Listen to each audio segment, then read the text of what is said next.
ان تمام مشکلات کے باوجود ابراہیم علیہ السلام اپنے مشن میں لگے رہیں اور ان کی عمر بھی کافی ہو گئی تھی، اس وقت ان کو کوئی اولاد نہیں تھی۔ انہوں نے خدا تعالیٰ سے ایک بچے کی خواہش کی اور اس طرح اللہ نے ابراہیم علیہ السلام کی دعا قبول کی اور اسماعیل دنیا میں آئے۔ اللہ نے قرآن میں فرمایا ہے کہ پھر ابراہیم علیہ السلام نے کہا، میں ہجرت کر کے اپنے رب کی طرف جانے والا ہوں، وہ مجھے ضرور راستہ دکھائے گا۔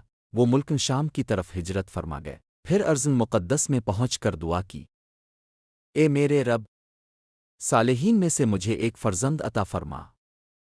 جب ابراہیم علیہ السلام کو اللہ نے یہ خواب دکھایا کہ قربانی کرو تو انہوں نے دوسرے دن 100 بکروں کی قربانی کی۔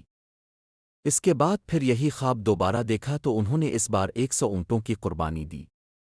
پھر تیسری رات کو اسی طرح کا خواب ابراہیم علیہ السلام نے دیکھا تو اس بار انہوں نے کہا، اے اللہ، میں 2 روز سے لگاتار تیرے حکم کے مطابق قربانی کر رہا ہوں۔ تب یہ فرمان جاری ہوا کہ اب تو اپنے پیارے بیٹے اسماعیل کی قربانی کر۔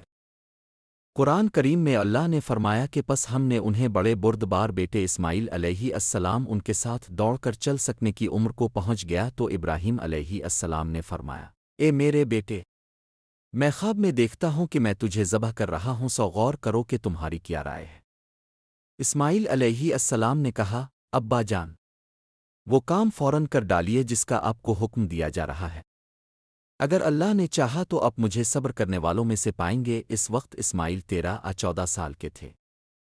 اس کے بعد ابراہیم علیہ السلام نے چھری کو دھار دی اور اپنے بیٹے اسماعیل کے ہاتھ اور پیر کو باندھ کر زمین پر لیٹا دیا۔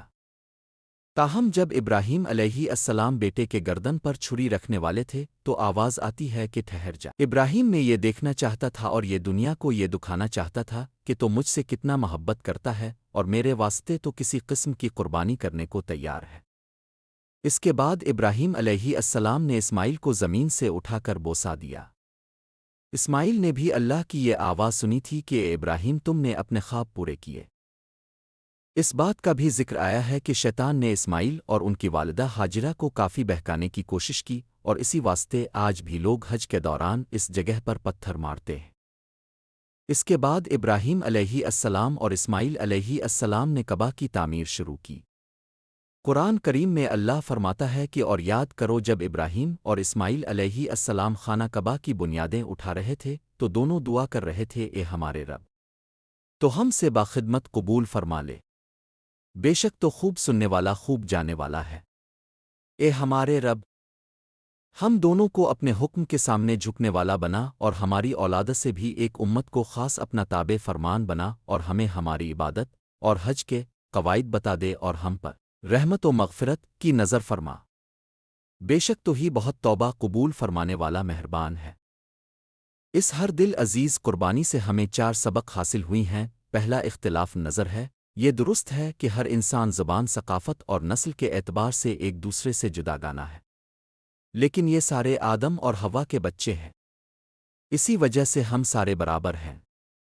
یہودی ابراہیم علیہ السلام کو اپنا باپ مانتے ہیں اور اس سے یہ پیغام ملتا ہے کہ ہم سب کو ایک ساتھ رہنا چاہیے۔ جب ہمارے پیارے نبی محمد صلی اللہ علیہ وسلم مدینہ تشریف لائے تو انہوں نے دیکھا کہ مدینہ میں یہودی مشرکین اور مسلمان سب ایک ساتھ رہ رہے تھے۔ محمد صلی اللہ علیہ وسلم نے ایک قانونی دستاویز تیار کروائی جو صحفۃ المدینہ کے نام سے جانا جاتا تھا۔ یہ مدینہ کا آئین تھا جس میں حضور نے یہ لکھا کہ یہودی مشرکین اور مسلمان ایک ساتھ رہیں گے۔ دوسرا، بچوں کی اچھی پرورش کرنا ہے۔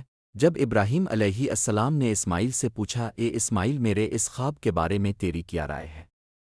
تو اسماعیل نے کہا، اے میرے پیارے ابا، آپ وہی کیجئے جو اللہ کا حکم ہے۔ اسماعیل کی پرورش ابراہیم علیہ السلام نے خود کی تھی، جن کے بارے میں قرآن نے کہا ہے کہ وہ نرم گو، پاک، خوش اخلاق اور نیک انسان تھے۔ تیسرا، حوصلہ ہے۔ قربانی ایک حوصلہ ہے جو ہم اللہ کی راہ میں انجام دیتے ہیں۔ پیارے نبی محمد صلی اللہ علیہ وسلم اکثر خطرناک حادثات سے دوچار ہو جاتے تھے، لیکن وہ حالات سے کبھی گھبراتے نہیں تھے، بلکہ وہ ان حالات کا مقابلہ کرتے اور صبر کرتے۔ اس کی سب سے اچھی مثال مکہ کی ہے، جب بت پرستوں نے محمد صلی اللہ علیہ وسلم کو چیلنج کیا اور ان کے خلاف گمراہ کن باتیں کی تو ہمارے نبی نے اسے نظر انداز کیا اور ان کے ظلم کو سہتے رہیں ان تمام باتوں کے باوجود پیارے نبی نے اپنا حوصلہ نہیں چھوڑا اور مکہ کے جاہل گھمنڈی بت پرستوں کے سامنے اپنا سر نہیں جھکایا۔ اور چوتھا صبر ہے۔ صبر نہایت ہی مشکل کام ہے جس پر زیادہ تر لوگ عمل نہیں کر پاتے ہیں۔ اس عمل میں پرسکون اور حالات سے دو چار ہونا پڑتا ہے۔ مثال کے طور پر اپنی باری کے جلدی آنے کا انتظار، صبح کو عبادت کے لیے جاگنا، مسجد کو عبادت کے لیے جانا، روزہ رکھنا اور دنیاوی عرائش سے پرہیز کرنا۔ حج بلا شبہ ایک مسلمان کے لیے اپنی زندگی کا سب سے بڑا سفر ہے۔ یہ ایک قربانی کا سفر، خود کی دریافت اور سب سے بڑھ کر اللہ کی بندگی اور اطاعت کا سفر ہے۔ اور اگر آپ سوچ رہے ہیں کہ یہ سب کہاں سے شروع ہوا، تو یہ سب کچھ حضرت ابراہیم علیہ السلام کے زمانے میں شروع ہوتا ہے۔ اللہ نے ابراہیم علیہ السلام کو حکم دیا کہ وہ اپنی بیوی ہاجرہ اور اپنے نوزائیدہ بیٹے اسماعیل کے ساتھ مکہ کے بنجر صحرائی میدانوں میں جا کر رہیں۔ ابراہیم علیہ السلام کی اللہ کے لیے لگن اور انسانیت کی خدمت کی زندگی ایک مشل راہ ہے۔ رب نے ان کی کاوشوں کو قبول کیا اور ان کی اولاد کی تعداد میں اضافہ کر کے انہیں اجر دیا اور ان کے مشن کو آج تک زندہ رکھا ہے۔ 4000 سال سے زیادہ عرصے سے ابراہیم علیہ السلام نے پوری دنیا کے لوگوں کو تحریک فراہم کی ہے۔ ہم امید کرتے ہیں کہ قربانی کے اس عظیم واقعہ اور جذبہ کے ساتھ ہم تمام مسلمان اس پر عمل کریں اور ایک اچھے مسلمان ہونے کے ساتھ ساتھ ایک نیک اور اخلاق مند انسان بھی بنیں۔